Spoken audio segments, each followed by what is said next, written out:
உண்மை சம்பவங்களை உடனுக்குடன் தெரிந்து கொள்ள நமது சேனலை சப்ஸ்கிரைப் பண்ணிக்கொள்ளுங்கள். மேகம் சூழ்ந்து வானம் கருத்து கொண்டு வர மழை வரப்போகிறதோ என்று எண்ணி வீட்டின் பின்பக்கத்தில் உள்ள கொடியில் காய போட்டிருந்த துணிகளை எடுக்க அவசரமாக ஓடினாள் ராதிகா.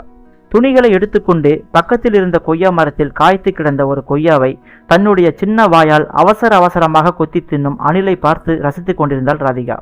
அடியே, அங்க என்ன பண்ற? சே, கருமம் வாடி இங்க என்று ராதிகாவை கொடூரமாக அதட்டிய அத்தையின் பார்வையில் பட்டதோ கொய்யா மரமோ அணிலோ அல்ல, அந்த மரத்தை ஒட்டியுள்ள பக்கத்து வீட்டின் பின்பகுதியும் அங்கே நின்று கொண்டிருந்த அந்த வீட்டின் இளைஞனும் தான். தாயை போல பிள்ளை நூலை போல சேலன்னு சொல்றது உன் விஷயத்துல சரியாதான் இருக்கு. அப்படியே உன் ஆத்தாள மாதிரியே வந்து வாச்சிருக்கியே. அது சரி, என்னதான் நாயை குளிப்பாட்டி வீட்டில் வச்சாலும் அது புத்தியை தானே அது காட்டும். நான் உனக்கு மாப்பிள்ளை பார்க்க தரகர்கிட்ட சொல்லி வச்சிருக்கேன். ஆனா நீ உன் புத்திய உன் ஆத்தாள மாதிரியே மேய விடுற பாத்தியா? ஏற்கனவே வர இடமெல்லாம் உன் ஆத்தா விஷயம் தெரிஞ்சு ஓடி போறான். இதுல நீ வேற இப்படியெல்லாம் கூத்து பண்ணிட்டு இருக்க. வார்த்தைகளை நெருப்பாய் அள்ளி கொட்டினாள் அந்த அத்தை. அத்தைக்காரியின் நெருப்பாய் சுட்ட வார்த்தையில் புழுவாய் துடித்து போனாள் ராதிகா. அடக்கி பார்த்தாலும் அதையும் மீறி வரும் கண்ணீரை துடைத்து கொண்டு உள்ளே ஓடினாள். நேராக பாத்ரூமுக்குள் ஓடிப்போய் தண்ணீரை திறந்து கடகடவென கொட்டும் தண்ணீரை பிடித்து முகத்தில் அரைந்தாள்.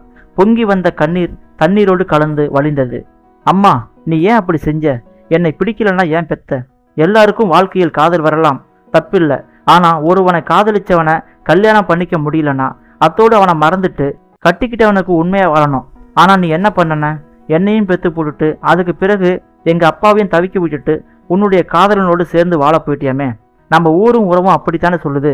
அதையே நினைச்சு வருத்தப்பட்ட எங்க அப்பாவும் அவருக்கு இருந்த ஒரே சொந்தமான இந்த கஸ்தூரி அத்தை கையில என்னை பிடிச்சு கொடுத்துட்டு கண்ணை மூடிட்டாரு. இப்போ தாய் தகப்பன் இல்லாத அனாதையா நான் இந்த வீட்டில் வந்து வாழ வந்துட்டு இருக்கேன். நீ செஞ்ச தப்புக்காக எந்த தப்பும் செய்யாத நான் தண்டனையை அனுபவிக்கிறேன். ஒவ்வொரு வார்த்தையிலும் அத்தைக்காரி என்னை கொல்லுறா. நான் சும்மா ஜன்னல் பக்கத்துல போய் நின்னாலும், வாசலுக்கு போனாலும், புறவாசல் பக்கம் போனாலும் எவனை பார்க்கறதுக்காக போற? உங்க அம்மா புத்தி தானே உனக்கும் இருக்கும் அப்படின்னு சொல்லி அவள் ஒவ்வொரு தடையும் சொல்லும் பொழுதும் நான் செத்து போயிடலான்னு தோணும். ஆனா இத்தனையும் கேட்டுக்கிட்டு நான் இன்னும் உயிரோடு இருக்கிறதுக்கு காரணம் என்ன தெரியுமா? நான் அத்தை நினைக்கிற மாதிரி பொண்ணு இல்லைன்னு அவளுக்கு புரிய வைக்கணும். நான் உத்தமின்னு அவ வாயால சொல்ல வைக்கணும்னு தான் நான் இத்தனை நாளாக இந்த பேச்சுக்களை கேட்டுட்டு இன்னும் உயிரோடு இருக்கேன். தனக்குள்ளே பேசி ஒருவாறு அழுது தீர்த்தவள் முகத்தை கழுவி விட்டு பாத்ரூமை விட்டு வெளியே வரவும் சடாரென அவள் மேல் வந்து மோதினான் கண்ணன். கண்ணன் யார் என்றால் கஸ்தூரி அத்தையின் ஒரே பையன்.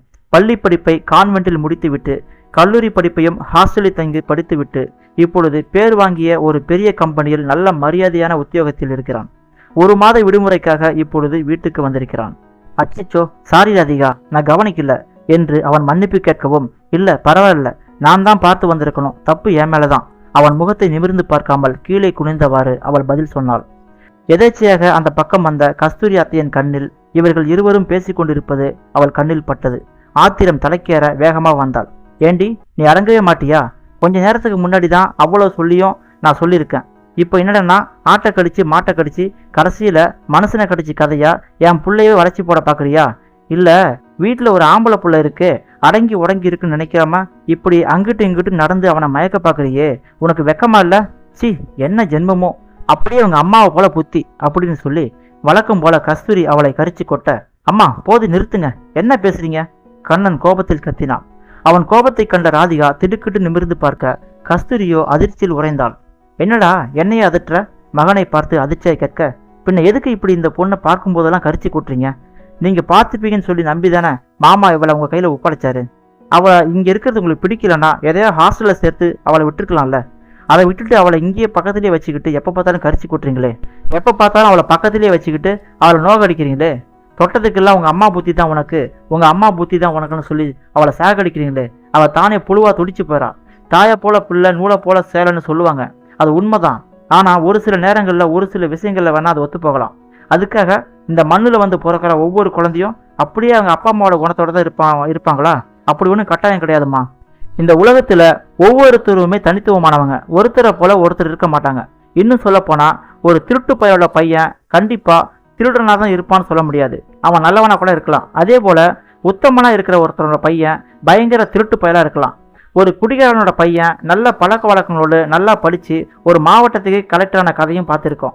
ஒரு கோடீஸ்வரனோட பையன் ஊதாரியா திரிஞ்சு அவன் ஏழையான கதையும் நம்ம பார்த்துருக்கிறோம். இதையெல்லாம் கொஞ்சம் கூட யோசிக்காம இப்படி இவளை வார்த்தைகளால் சொல்லி சாகடிக்கிறீங்களே, உங்களுக்கு மனசாட்சியே இல்லையா அப்படின்னு சொல்லி அவன் படபடன்னு பேச அவளோட அம்மா வாயை திறக்காம அதிர்ச்சியில உறைஞ்சு போய் நிற்கிறா. தனக்கு ஆதரவாக கண்ணன் பேசியதை கேட்ட ராதிகா கண்களில் கண்ணீர் வழிய நன்றியோடு அவனை பார்த்து கைகூப்பினாள். அவளுடைய கைகளில் பிடித்து அழுத்தி அமைதிப்படுத்தியவன், ராதிகா, நீ மனசால கூட எந்த தப்பும் பண்ணாத உத்தமின்னு நான் நம்புறேன். உனக்கு இஷ்டமெல்லாம் சொல்லு. இப்போ உன் கையை பிடிச்சிருக்கிற என்னுடைய கை காலம்பூரா உன் கையை விடாமல் பிடிச்சிருக்கோம், உன்னுடைய வாழ்க்கை துணையா என்று கூறியவன் அவள் கண்களை உற்று நோக்க கோடி பூக்களை தன் தலையில் யாரோ கொட்டுகின்ற உணர்வோடு வாயை திறந்து பதில் பேச முடியாமல் மனம் சந்தோஷத்தில் திக்குமுக்காட இத்தனை நாட்களும் சோக கண்ணீரை வடித்த தன்னுடைய கண்களில் இப்பொழுது ஆனந்த கண்ணீரோடு அவனை பார்த்து தலையசைத்தவளை தன்னோடு சேர்ந்து அணைத்துக் கொள்கிறான் அந்த கண்ணன். இந்த பதிவை ஒரு சகோதரி அவங்க ஃபேஸ்புக் தளத்துல தன்னுடைய வாழ்க்கையில நடந்த நிகழ்வா அதை பதிவிட்டிருக்காங்க. இந்த பதிவு கதையாக இருந்தாலும் சரி, உண்மையான நிகழ்வாக இருந்தாலும் சரி, இதுபோல நிகழ்வுகள் இந்த சமுதாயத்தில் நடக்கத்தான் செய்யுது. அதாவது தாயாக இருந்தாலும் தந்தையாக இருந்தாலும் அவர்கள் செய்த தவறுக்கு அவர்களுடைய பிள்ளைகளை இந்த சமுதாயம் தண்டிக்கத்தான் செய்யுது. உங்க அம்மாவை போலதான் நீனு, உங்க அப்பனை போலதான் நீனுன்னு சொல்லி சொல்லி அந்த பிள்ளைகளோட மனதில் ஒரு குற்ற உணர்வை உருவாக்கி அவர்களுடைய வாழ்க்கையில ஒரு தாழ்வு மனப்பான்மையை உருவாக்கி அவர்களுடைய வாழ்க்கையே நாம சீரழிச்சிடுறோம். மனிதநேயம் மிகுந்த இந்த சமுதாயம் அத்தகைய தவறுக்கு இடம் தராமல் அவர்களின் வாழ்க்கையை அரவணைக்க வேண்டும் என இந்த கதையின் மூலம் கைகூப்பி வேண்டு கேட்டுக்கொள்கிறோம்.